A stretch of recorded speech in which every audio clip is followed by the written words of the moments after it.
Bonjour et bienvenue sur ma chaîne.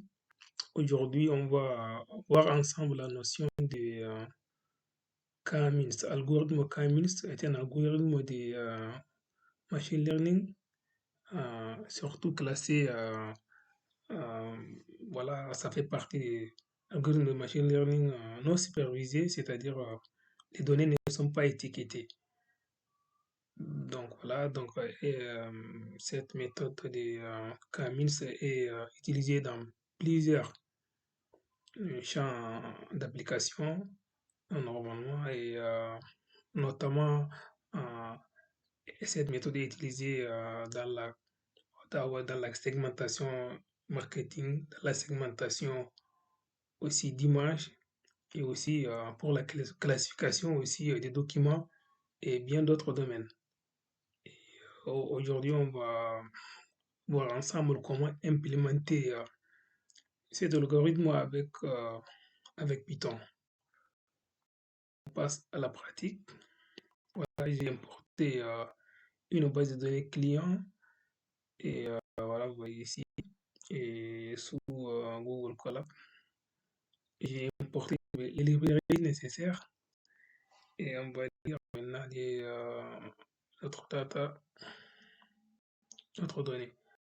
J'ai ici, voilà, j'ai ouvert les données ici, vous voyez les 5 premières lignes qui s'affichent ici dans ces tableaux. Voilà, voilà une colonne euh, identité des clients, identifiant des clients, voilà, genre, âge des clients, aussi revenu annuel des clients, aussi les dépenses des clients. Et on a des 100 lignes ici, voilà, et 5 colonnes. Les 5 colonnes sont, voilà, ces 5 colonnes. Et on va voir un peu le résumé de notre jet de données grâce à la méthode info. Voilà. Et on a un jet de données avec oui, des 100 colonnes, des 100 lignes et 5 colonnes ici. Et ici, les types de variables aussi, vous voyez chaque variable custom ID, genre, ça c'est type custom ID et des types entiers. Et genre, c'est-à-dire genre homme ou femme, c'est-à-dire des types objets, c'est-à-dire des types chaîne de caractères, aussi âge. Et voilà, revenu, tout ça, c'est des types nombres, quoi. Voilà, des types entiers. Et maintenant, on va vérifier très vite est-ce qu'on a des valeurs manquantes ou non. Voilà, on n'a pas de valeurs manquantes dans toutes les 5 variables. Et on voit aussi,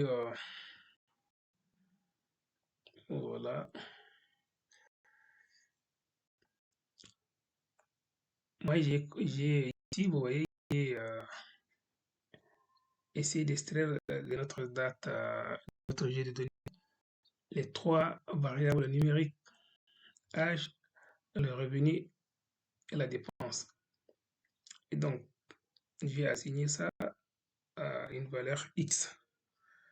Vous voyez, j'ai visualisé. Au total, on a 5 colonnes, mais j'ai choisi voilà, ces 3 colonnes, ces 3 variables numériques pour faire le clustering. Pour, voilà, faire le clustering. On va voir après dans la suite de ce cours, de ce tutoriel. Et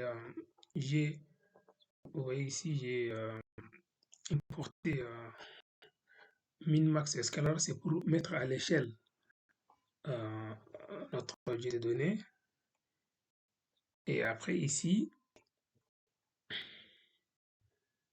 oui, j'ai utilisé la méthode ELBO, c'est-à-dire la méthode ELBO, c'est-à-dire en anglais, c'est ELBO, c'est-à-dire coude, en français, c'est coude. J'ai utilisé cette méthode pour, voilà, pour avoir le nombre, et voilà, le nombre optimal des clusters. Et ici, j'ai j'ai écrit ces bouts de code. On va visualiser, voir. Voilà, vous voyez ici, ça c'est un coude ici, un coude ici. Vous voyez, un petit coude ici peut-être. Mais ici, j'ai choisi le nombre optimal, voilà, de clusters. J'ai choisi 4 ici. C'est le deuxième, vous voyez, deuxième coude ici. Voilà. C'est grâce à chaque fois, c'est grâce à, on peut choisir aussi le nombre optimal de clusters par la méthode silhouette aussi. Et moi, j'ai choisi la méthode Elbow pour déterminer le nombre optimal de clusters. Ici, voilà, j'ai choisi 4. Vous voyez ici, voilà, l'inertie interclasse, et c'est 12,6. Vous voyez ici, quand pour les 4 ici, oui, je tombe sur 12,6 ici. Donc, l'inertie interclasse. Et donc, j'ai mis le nombre de clusters 4 ici. Là, j'ai choisi 4. Et après, je vais faire le reste voilà, de ce tutoriel avec un nombre de clusters 4. Ici, vous voyez, donc j'ai réussi à ajouter une colonne cluster à mon jet de données. Donc voilà, vous voyez, première ligne. Ici, on n'a pas de, normalement ici, on a des clusters. On n'a pas la colonne cluster ici. Vous voyez, voilà. Voilà, vous voyez, on a que dans notre data frame, voilà, X, on a que trois variables, âge, un revenu annuel et dépenses. Et j'ai ajouté colonne, voilà, cluster. Donc, vous voyez, j'ai étiqueté, c'est-à-dire, et ici, vous voyez la distribution de chaque cluster. On a dit, on a 4 clusters. Cluster 0, 1, 2, 3. Donc, vous voyez la distribution de chaque variable. Ici, variable âge, la distribution pour le cluster 0, la distribution pour le cluster 1. Aussi, la variable revenu annuel, aussi la distribution, vous voyez, la distribution pour chaque cluster. Et aussi, la dépense aussi, vous voyez la distribution pour, pour différents clusters. Donc, je vais vous expliquer un peu ici, peut-être, voilà, toutes ces distributions. Par exemple, pour le cluster 0, pour la variable âge, vous voyez, l'âge est compris entre 28 et 40. Par contre, pour le cluster 1, l'âge est compris entre voilà, 35 et 70. Pour le cluster 2, voilà, l'âge est compris entre 20 et 58. Donc à chaque fois, voilà, vous voyez, ça diffère la distribution d'un cluster, c'est-à-dire à un autre, pour une même variable. Donc même pour la variable aussi, revenu annuel aussi, vous voyez, la distribution, voilà, la variable diffère. Voilà, vous voyez, ici, revenu annuel pour le cluster 0, ça 58 à 150 ou ça 40. Ici, ça commence voilà, de 18, ici, jusqu'à 80, le revenu annuel. Voilà, vous voyez ça.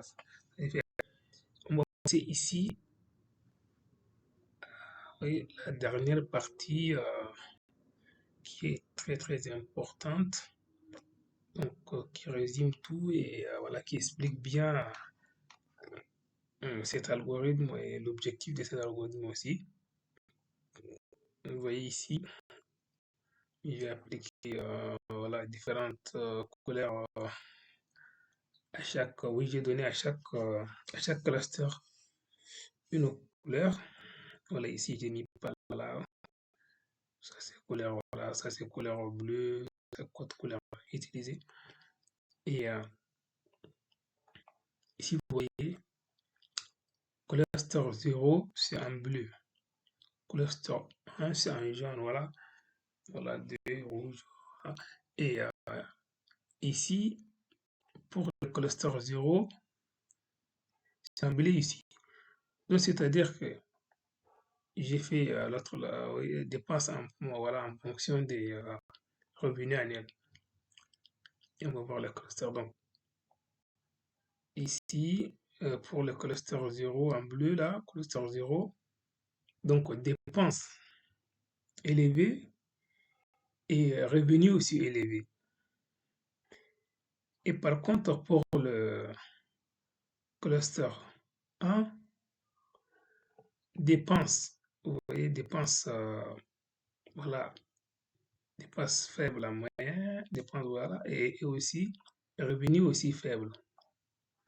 Et pour le cluster 2, revenus, oui, voilà, ouais, oui, voilà, revenu annuel, c'est ça, c'est en anglais, c'est tout, annual income, c'est revenu annuel, c'est le revenu annuel pour le cluster.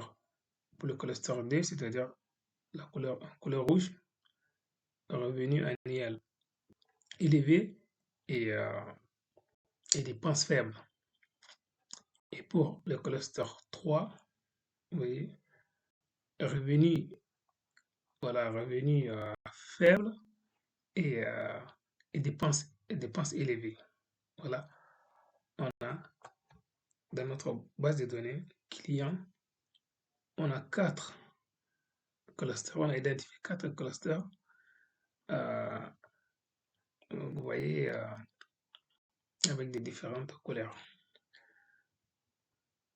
Merci d'avoir suivi ce tutoriel et je vous dis à la prochaine. N'oubliez pas de s'abonner à ma chaîne et à très bientôt.